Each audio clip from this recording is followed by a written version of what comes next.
Bonsoir la VOD. Alors là, on est côté GitLab et on va voir si les tests passent. But du jeu, c'est d'avoir une release, c'est-à-dire d'avoir des conteneurs dans un registre de conteneurs pour pouvoir ensuite laisser le pouce bleu, pouce bleu, c'est... Ah, comment il s'appelle le...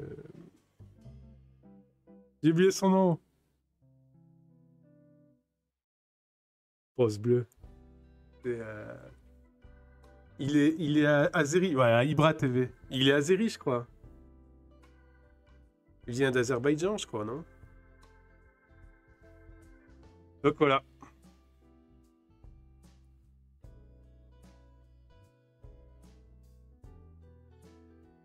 On va voir si les tests passent. Tchétchénie. Ah d'accord. C'est un Tchétchène.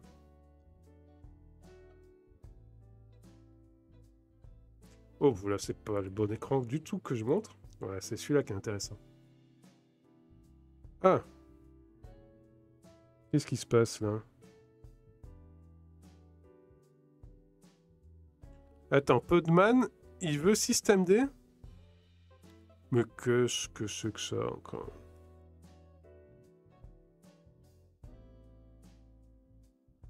Et Fuse Overlay. Eh ben, on n'est pas arrivé, hein, les gars. Hein. Ah, package Fuse is not configured yet. D'accord. Donc, il va falloir y mettre. Oh, Ubuntu, install Fuse 3.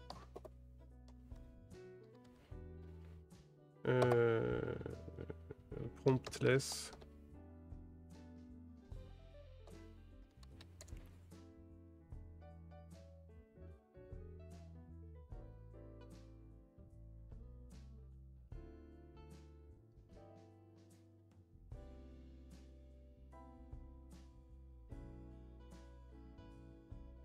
Non, ça c'est pour le construire. Fuse, alors, Fuse, c'est une librairie qui fait des file systems. Alors, je vais te montrer. Hop. Fuse, non. Fuse Linux. Voilà.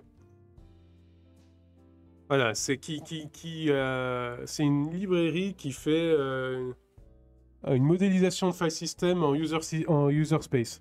Voilà. Donc c'est file system in user space, voilà. Des systèmes de fichiers.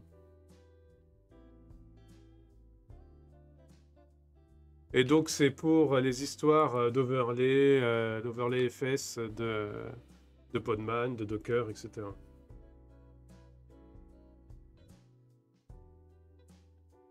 Il y avait l'erreur qu'a eu Fuse 3 dans son install, quelques lignes de log plus haut, il me semble. Bonjour Artifice.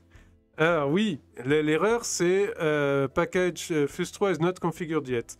Donc je soupçonne que Fuse 3 demande une intervention est interactif dans sa configuration. Donc il faut que j'arrive à trouver les commandes pour le désinteractiver.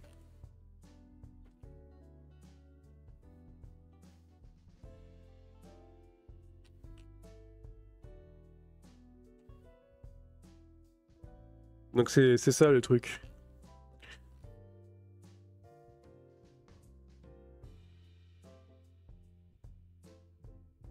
Error processing package Fuse 3 configure. Subprocess retourne d'error. Error exit status 1. Bon. Alors, on va installer Fuse 3 séparément et voir ce qu'il nous dit. C'est la branche first release.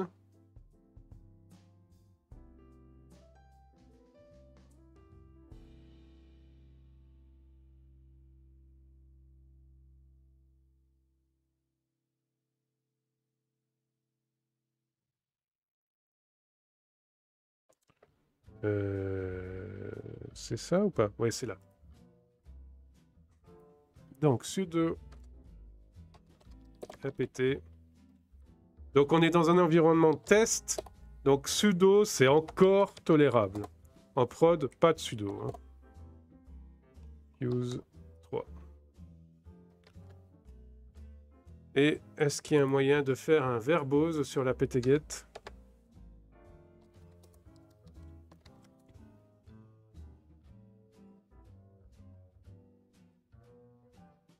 Oh, c'est au niveau des confs. Ah non, là.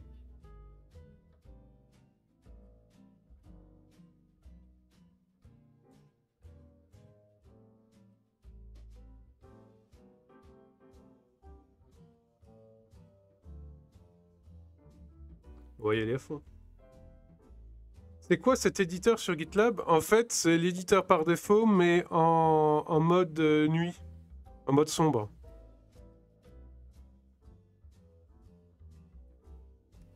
Hop. On va voir ce que ça donne.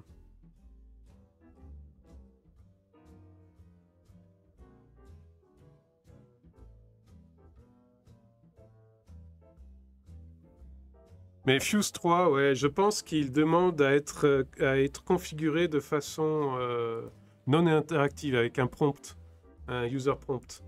Et c'est ça qu'il faudrait essayer de supprimer. Ubuntu install Fuse 3 without prompt.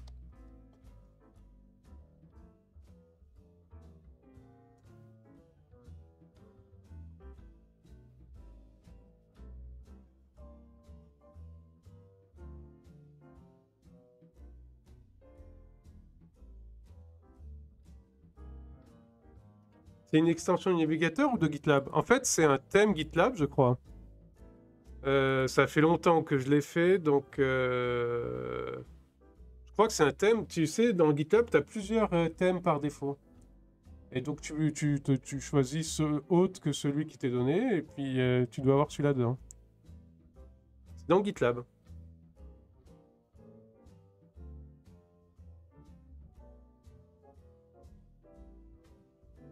Et donc ça, pour moi, je trouve ça plus agréable, c'est moins épileptique que le blanc sur blanc, quoi. T'avais jamais vu? Ouais, il propose plusieurs thèmes au niveau de ton profil ou tes settings.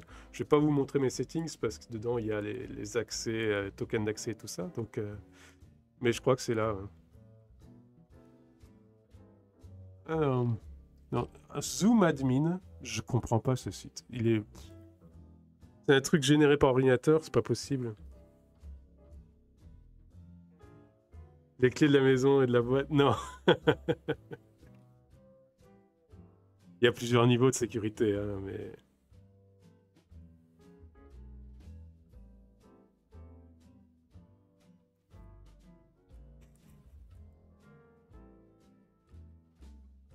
C'est vrai que tu as ton Git installé maintenant.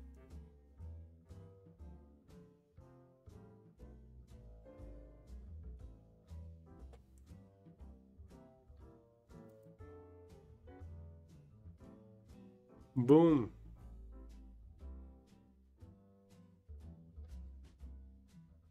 Installe Podman in Docker.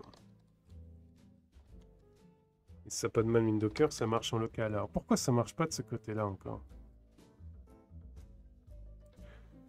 Oi, oi. Je pensais avec les conteneurs faire des trucs qui soient... Et avec les runners. Hein? C'est bien.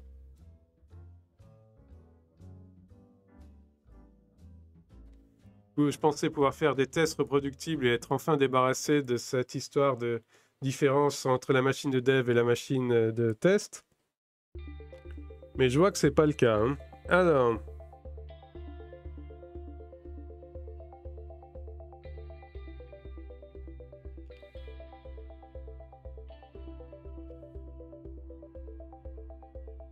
Bon, déjà, il trouve Fuse 3.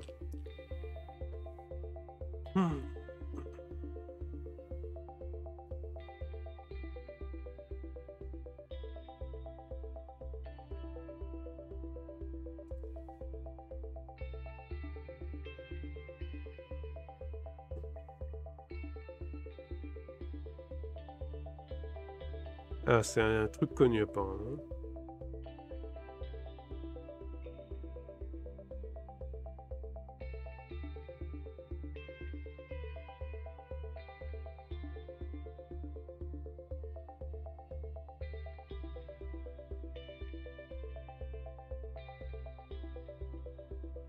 Mais ça me paraît bizarre que Podman ait autant de dépendances. Alors, Ubuntu package.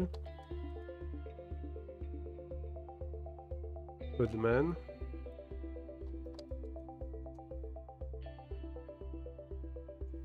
Paquet Podman.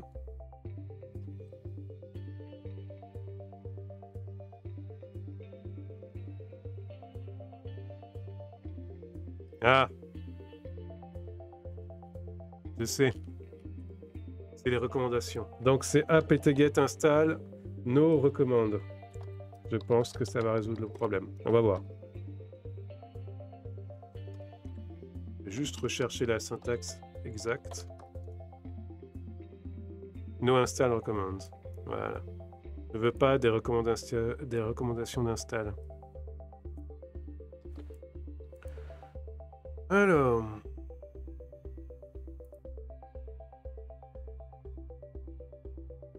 Du coup, on va enlever cette ligne-là. Et là, hop. No install recommands. Voilà.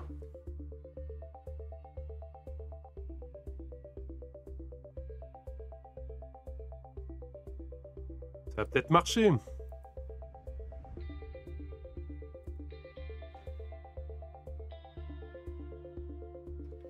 Bon, et je vais refaire une synchro locale. Donc je repasse sur cet écran-là pour réouvrir mon gestionnaire de mot de passe.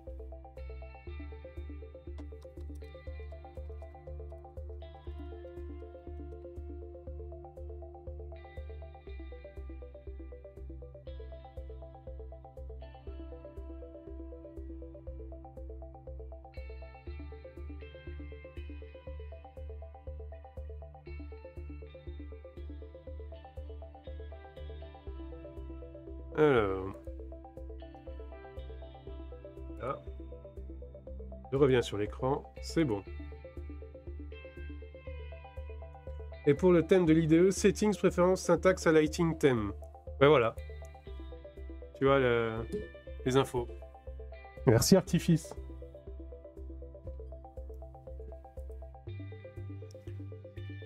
Alors, qu'est-ce qu'il a maintenant? Qu'est-ce que... Il y a des tests qui se font. Ah, il y a des tests qui se font et qui me remplissent mes runners. Non, je veux pas vos tests là. Tout pour le stream. Vous, taisez-vous, les tests.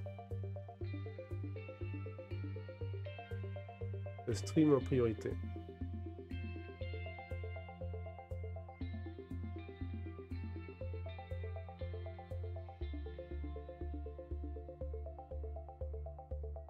Hop. Voilà, du coup ça démarre.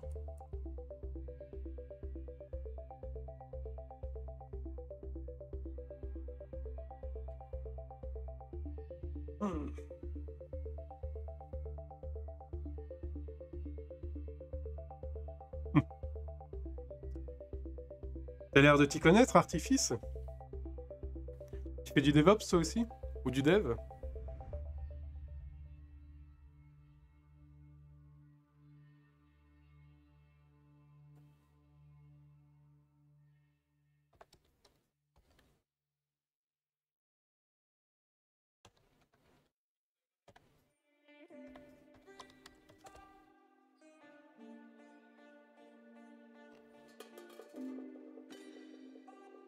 C'est ton taf? Ok. Ah, voilà. Donc t'es pas dépaysé du coup.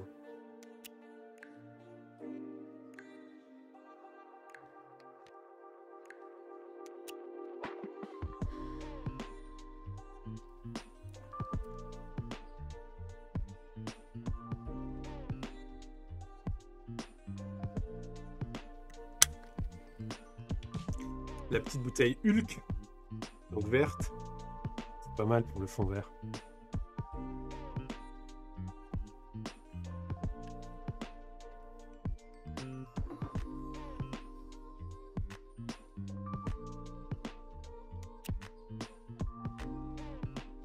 J'ai le stream à gauche et mes idées à droite, donc non, ça va. Ouais.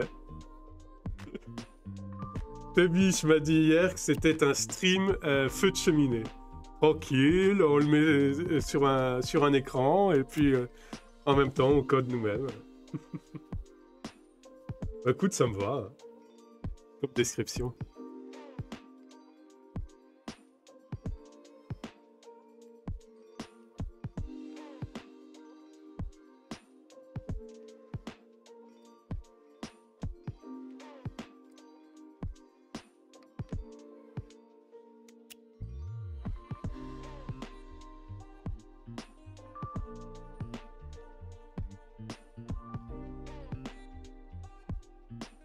Bon, on attend que ça se construise ici. Ah, ça va. Et allez, test.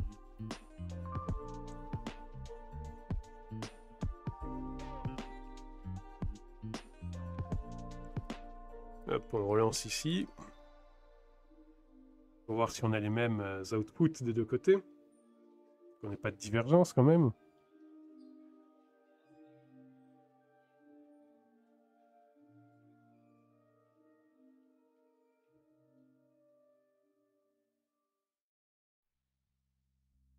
Oh, ça a l'air de passer là. En tout cas, l'installation de Podman. Après, on va voir le reste.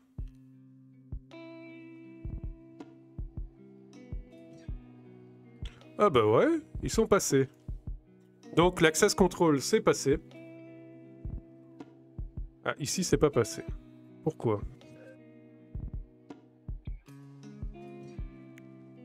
Error while loading the project data, please try again. Un plaisir, GitLab, ouais. C'est une des raisons qui fait que... C'est pour ça que je vais arrêter un peu avec GitLab aussi. Alors, error creating build container, error obtaining default signature policy, no such file directory. Ah, c'est bien ça. Mais c'est bien dans un environnement BATS que je teste mes trucs. Ça avance, c'est bien. C'est pas rapide, hein, un GitLab.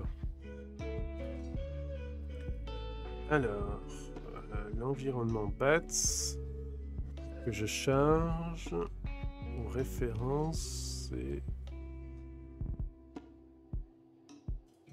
Cucumber. Ouais. Pour l'instant, il n'a pas encore son propre conteneur. Il aura son propre conteneur, mais pour l'instant, c'est pas le cas. Donc, je greffe dans un des deux conteneurs qui me font des tests. Soit Inspect, soit Cucumber. Là, c'est Inspect, donc je vais mettre Cucumber. Imaginons que ça soit ça la différence. J'en doute, mais imaginons.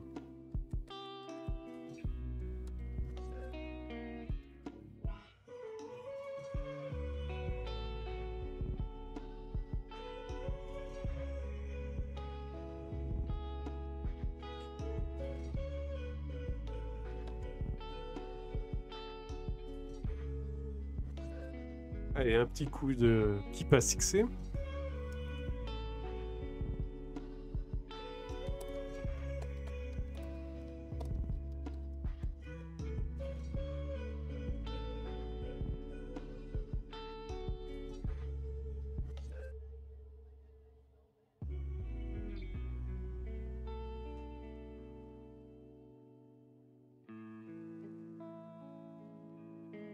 Ah non, le bug s'est reproduit en local. Ah, c'est bien ça. Donc ça veut dire qu'en fait, il n'y a pas que Podman à installer. Il y a autre chose à installer dans les packages recommandés. Je pense que Builda, il faut l'installer. Ouais, on veut construire, c'est Builda. Ouais. On va installer Builda.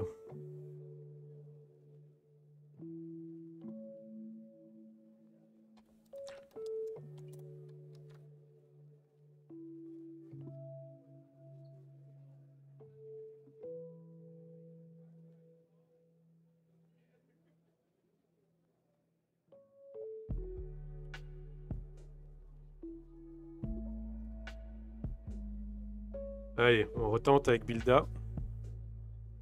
En local.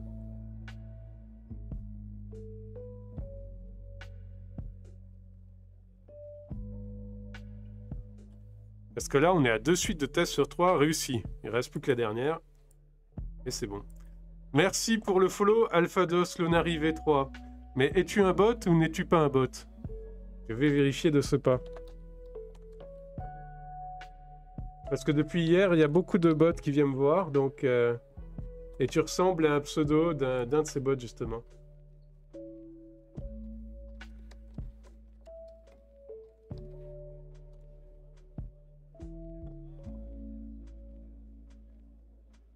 Tu es donc bien un bot. Putain, les rois tout seul, hein, je vais pas faire la chasse. De toute façon, au bout d'un moment, vous partez. Quand vous voyez qu'il n'y a pas de répondant. Allez.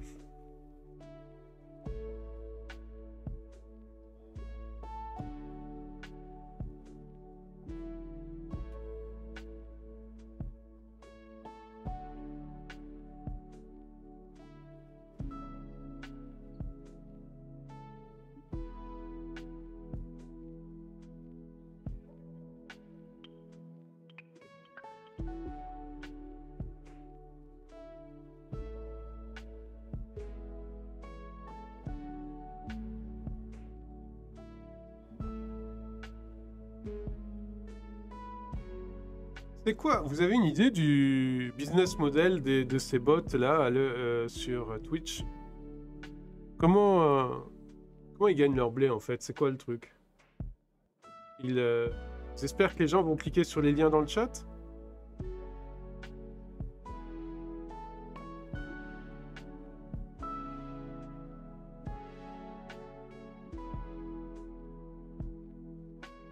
Parce que celui-là, je vais vous montrer juste son profil.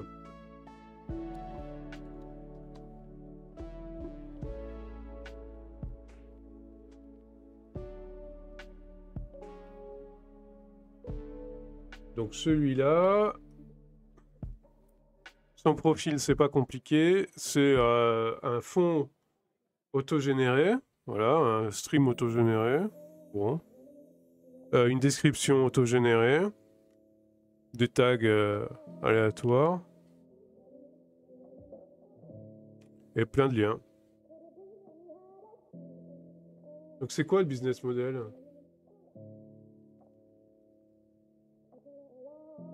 It just followed me with another account. Ouais.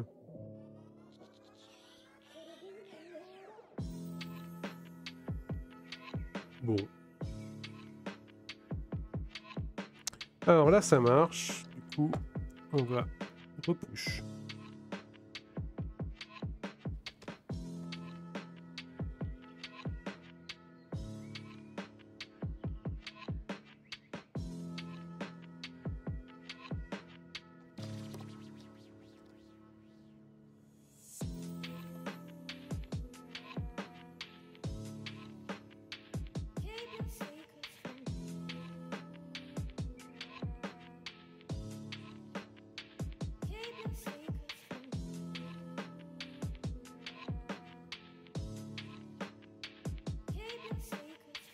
Les liens renvoient bien sur Twitch, pas fait attention lors du survol.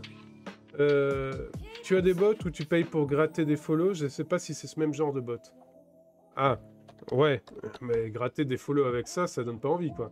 Et les liens, est-ce que c'est des liens Twitch? Donc comment il s'appelle ce bot à la con? Alpha Dos Lunari 3.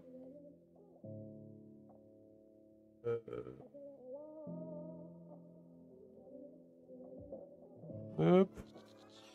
Bon, je mets juste sur le côté pour que vous voyez pas trop ma liste de followers, parce que bon... Mais c'est sans intérêt, hein, c'est des followers classiques. D'abonnement, je veux dire. Alors, oui, c'est des liens Twitch. Manolio004, follow, XX follow.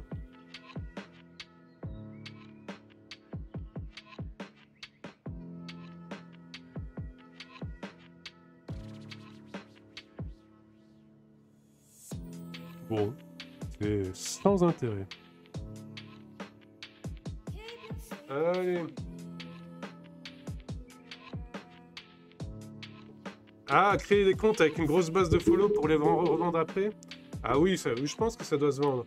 Mais bon, avoir des followers d'aussi mauvaise qualité que ça, c'est... Parce que les gens, ils se barrent tout de suite, hein.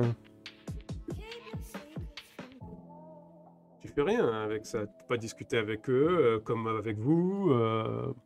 Aucun intérêt, hein. C'est juste pour le nombre en dessous du stream, quoi. Ça sert à rien.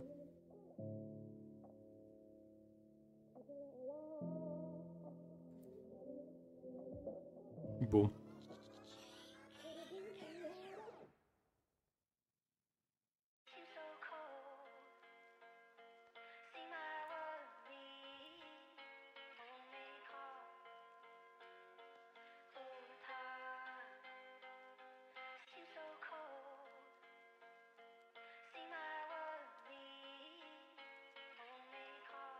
Mais je sais pas, depuis hier, je suis visité régulièrement, enfin, moi personnellement, hein, ils viennent pas chez moi, mais mon Twitch, là, Twitch de Limaoui, est visité régulièrement par ces trucs. Bon.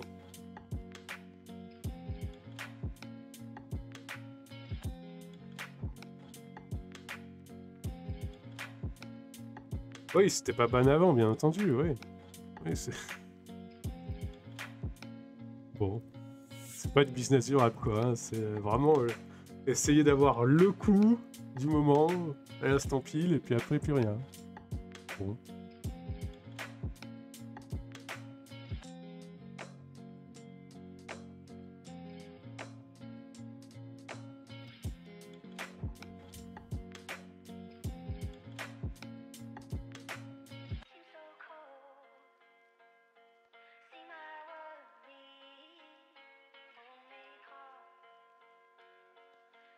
Donc, eux, ça passe.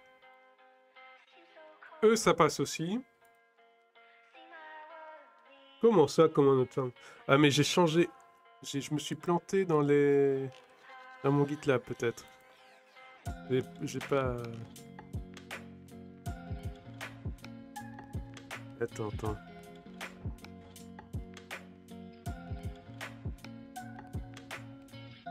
Ah oui, je me suis planté. Et celui-là, il va là. Ça, c'est Container Inspect. Et c'est celui-là qui est Container Cucumber. Voilà, je m'étais planté. Mais bon. Là, ça devrait passer. C'est un stream professionnel, mesdames et messieurs.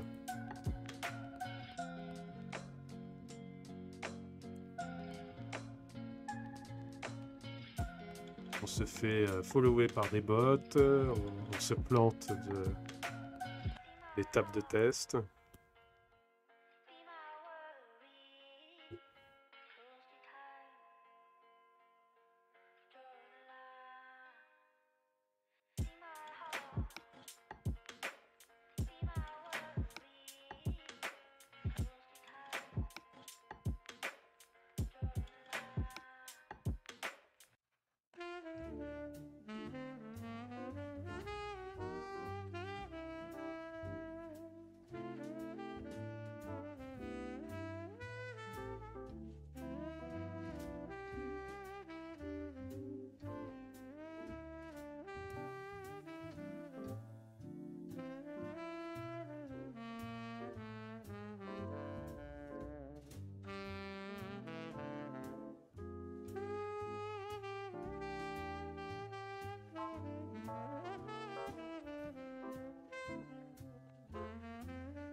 Un petit peu de jazz.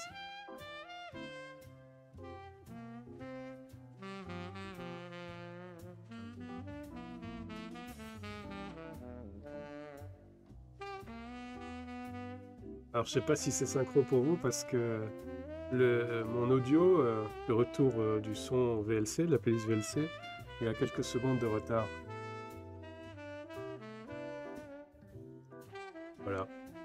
C'est la constatation du moment.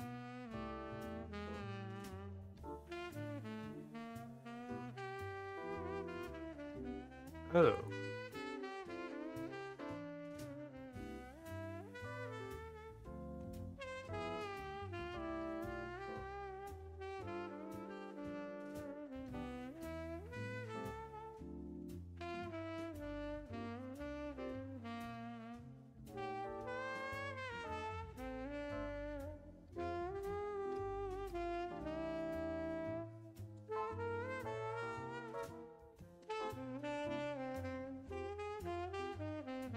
Alors, est-ce que ça passe?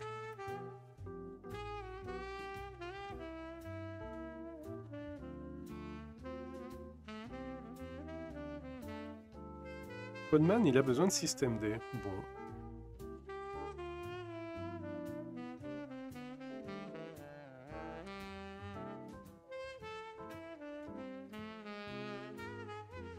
Alors, l'access control est passé.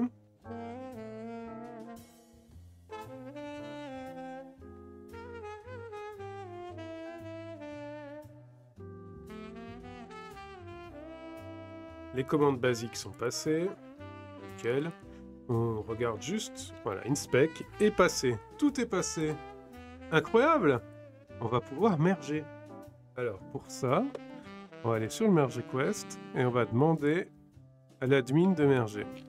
Parce que ça aussi, c'est si vous êtes sur GitLab et sur d'autres outils, en fait, vous, votre utilisateur courant, il doit avoir le minimum de droits. Pas le maximum, le minimum. Et par exemple, le droit de merge, ça, vous ne devez pas l'avoir. Le droit de merge, il faut que ça soit une entité différente qui soit spécialisée là-dedans. Donc un compte bot, si vous voulez, un admin particulier. Pourquoi? Parce que comme ça évite les erreurs du genre, vous mergez, vous pushez directement sur la branche master sans vous en rendre compte, et vous pétez tout votre outil, quoi. Là, je peux pas, moi, avec mon compte... donc Michel Langone, mon compte à moi, pusher sur la branche master. Donc pour ça, on a un compte secondaire qui est sur mon deuxième ordi là, qui lui fait les merges.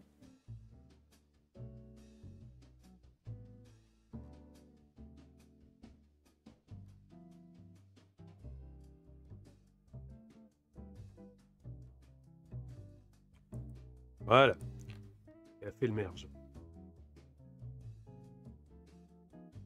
Alors j'espère qu'il a mergé avec un beau nom et pas n'importe quoi. Il a fait n'importe quoi. Ah! Mais pourtant je lui ai dit... Ah non! Je vais pas donné les infos Squash Rebase. Bon. C'est ma faute. Bon. Eh ben, ça va faire un commit dégueulasse dans l'historique.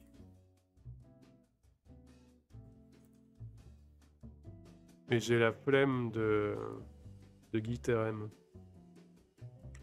Donc ce qu'on va faire, c'est rajouter un peu d'infos dans le readme.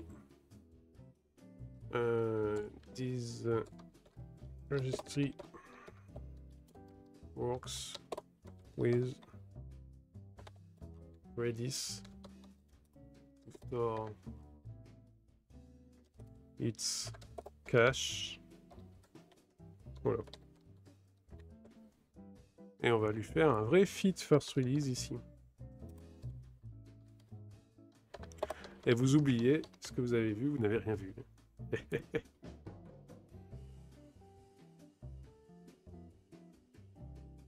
J'ai dans les projets à faire l'idée de faire un filtre pré-push qui oblige à ce que le commit qu'on veut pusher respecte le semantic versioning. Donc ça veut dire préfixer avec soit un fit, soit un fix, soit un maj si on veut une mise à jour majeure, soit un core, soit un test, soit un doc, etc. Mais qui soit préfixé correctement. Comme ça permet d'avoir des historiques Git clean, bien nettoyés, et qui peuvent ensuite être automatisés. Parce qu'on peut les faire ingérer par des outils autres qui comprennent que ce commit-là, c'est de la doc, ce commit-là, c'est du test, etc. Et donc voilà, l'idée que j'ai, c'est de faire ce pré-hook qui te hurle « Ah non, tu peux pas push si tu n'as pas mis ce préfixe-là ».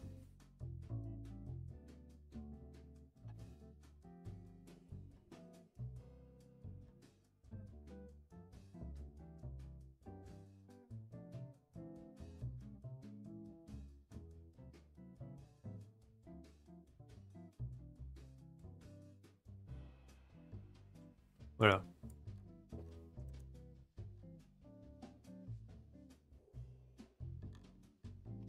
Donc ce premier commit sur la branche master, on l'oublie. C'est celui-là qui comptera. Et c'est celui-là qui va enclencher le packaging. C'est-à-dire, dans notre cas, la création des conteneurs et l'upload des conteneurs dans le registre. Et pour l'instant, le registre par défaut de GitLab.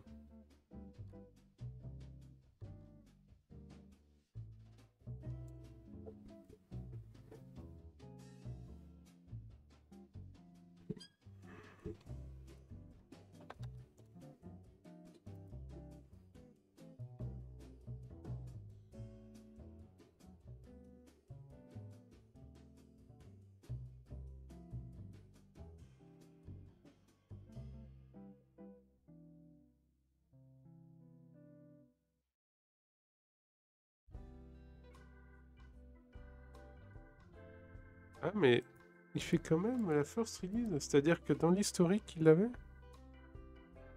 Ah oui, Git first release, il est là. D'accord. Ah ben c'est génial. Bon, donc s'il l'avait dans l'historique, on va supprimer celui-là.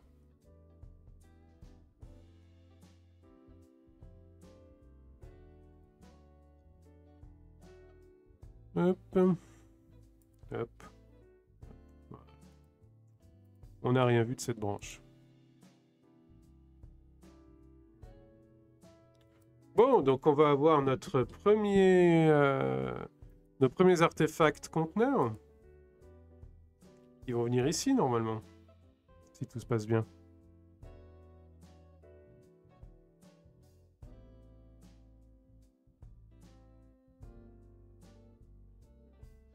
Si je me suis pas foiré dans le script de déploiement. Registrer init.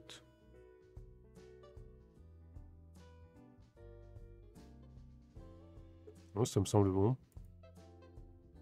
On va voir ce qu'il va nous dire.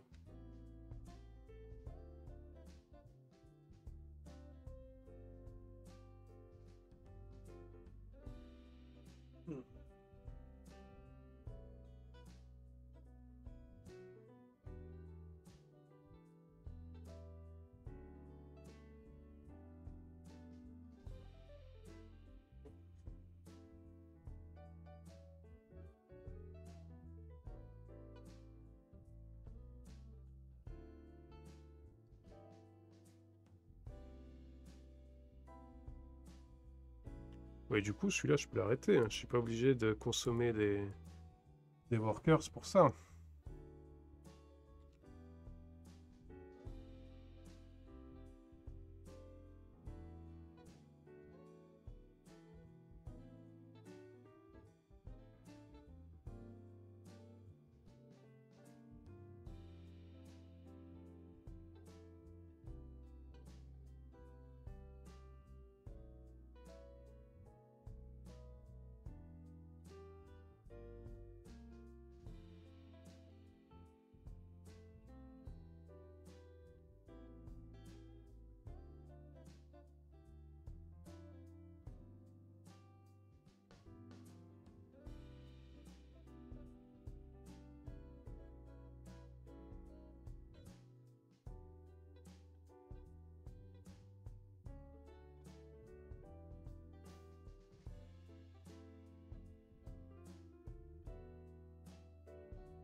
Voilà, c'est un stream d'attente.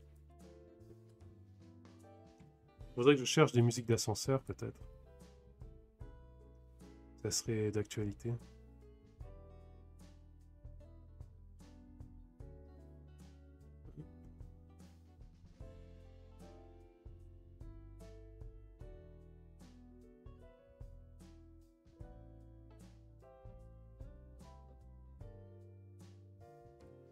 Alors.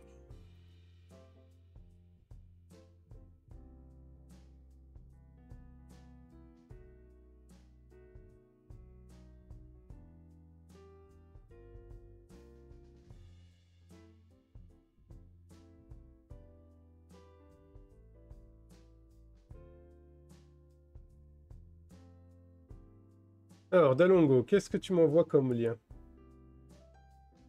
Ah des musiques d'ascenseur. Ah oui, oui. Pom, pom, porom, pom, pom, pom, pom, pom, pom, pom. Ouais, mais je vais me faire claim. Version 1 heure quand même. C'est pas pour rien qu'il y a toujours du budget pour machine à café dans la profession. Et de quoi te faire jeter au besoin. Ouais, mais je vais me faire claim, je peux pas la mettre. Faut que j'en trouve des libres de droit. Alors, est-ce que ça va déployer?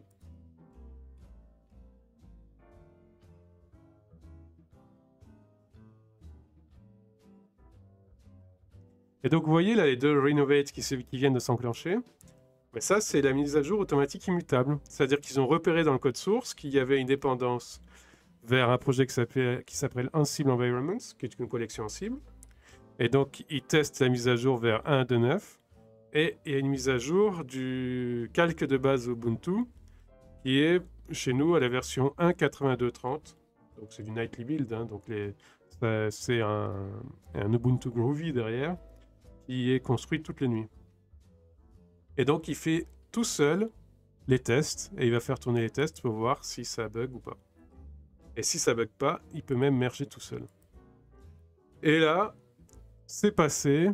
Donc, normalement, ici, voilà, on a nos conteneurs. Donc, moi, ce que je fais, c'est un conteneur avec un tag et un conteneur avec latest. Le latest, il est là pour ceux qui éventuellement n'ont pas d'outils pour gérer correctement les tags, ils prennent latest. Mais bien sûr, latest, c'est beaucoup moins stable. Disons que l'immutabilité étant pas garantie, la stabilité n'est pas forcément là. Donc, on est content, on a nos conteneurs, on va pouvoir les incorporer dans GoHarbor, parce que le but du jeu, là, c'était quand même de faire la dépendance registry pour GoHarbor. Donc, la VOD, c'est un bon point d'arrêt pour la VOD. Donc, on incorpore le registre dans GoHarbor dans la vidéo suivante. A tout de suite!